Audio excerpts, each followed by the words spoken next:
দলের ভাবমূর্তি ক্ষুণ্ণ করার জন্য তার বিরুদ্ধে আইনগত ব্যবস্থা গ্রহণ করা হবে।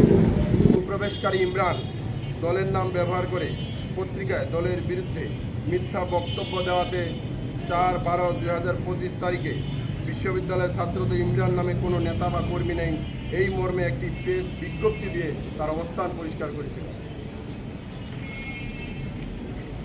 ছাত্রদল সবসময় ত্যাগ ও যোগ্যতার ভিত্তিতেই কমিটি দিয়ে থাকে।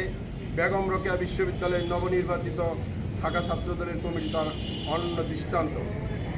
টাকার বিনিময়ে কমিটি হলে আমরা কেউই আজ দায়িত্ব পেতাম না, বরং বাস্তবতা হলো মুসা ভাইকে আমরা এক কাপ চাও পর্যন্ত খাওয়াইতে পারি নাই।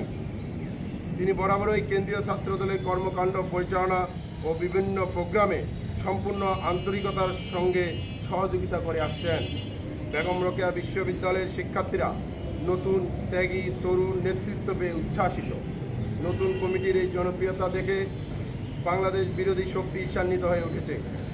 42টি ইউনিটের কমিটিতেই ত্যাগী ও যোগ্য ছাত্রনেতাদের দায়িত্ব হয়েছে এই মুসা ভাইয়ের হাত ধরেই। তার সততা ও নীতির কারণেই তা সম্ভব হয়েছে। বিশ্ববিদ্যালয়ের ছাত্রদলের কমিটি গঠনের দায়িত্বপ্রাপ্ত টিম প্রধান ও সদস্যবৃন্দ অত্যন্ত সততা ও দলীয় আনুগত্যের জায়গা থেকে তাদের উপর অর্পিত দায়িত্ব যথাযথভাবে পালন করেছেন, যা সকলের মাঝে অত্যন্ত প্রশংসনীয় ও গ্রহণযোগ্যতা পেয়েছে। এ নিয়ে বিশ্ববিদ্যালয়ের ছাত্রদলের নেতাকর্মীদের কোনোরূপ কোনো অভিযোগ ছিল না বা নেই। ইমরান নামক ওই সাবেক শিক্ষার্থী উদ্দেশ্য প্রণোদিতভাবে অপপ্রচারের মাধ্যমে দলের ক্ষতি সাধন করেছেন। এর তীব্র নিন্দা ও প্রতিবাদ জানাচ্ছে বেগম রোকেয়া বিশ্ববিদ্যালয়ের ছাত্রদল। অবিলম্বে তার এই বক্তব্য প্রত্যাহারের দাবি জানানো হচ্ছে। অন্যথায় দলের ভাবমূর্তি ক্ষুণ্ণ করার জন্য তার বিরুদ্ধে আইনগত ব্যবস্থা গ্রহণ করা হবে। বিশ্ববিদ্যালয়ের ছাত্রদলের ব্যানারে দেশ বাঁচাতে তারুণ্যের রোডম্যাপ, বিভাগীয় গণসমাবেশ, 28 অক্টোবর মহাসমাবেশ, 10ই ডিসেম্বরের ঐতিহাসিক সমাবেশ, এগুলো সবগুলোই 5ই আগস্টের পূর্বের কর্মসূচি।